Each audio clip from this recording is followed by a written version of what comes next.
Le régime de Vichy s'installe donc dans toute l'Afrique du Nord. La plupart des colons s'accommodent bien de la révolution nationale telle qu'elle est importée. Ils adhèrent volontiers à l'abolition du décret Crémieux qui avait conféré aux Juifs algériens la nationalité française en 1870.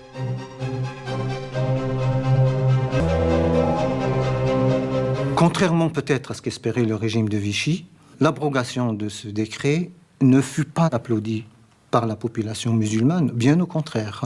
En retirant la nationalité française aux Juifs d'Algérie, cela que n'a fait rapprocher ces derniers des musulmans. Les Juifs se mirent à s'habiller comme les musulmans, à adopter d'une certaine façon leur tradition pour signifier qu'ils sont au fait unis dans l'adversité. Beaucoup étaient cachés aussi, c'est des musulmans au péril de leur vie. Et en quelque sorte, aller dire que les musulmans algériens étaient aussi des justes d'une certaine façon pendant cette période.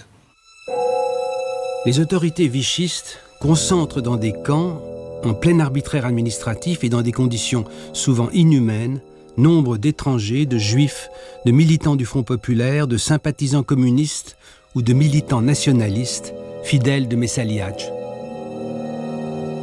En Tunisie, le bey Ahmed II s'efforce de résister aux mesures discriminatoires.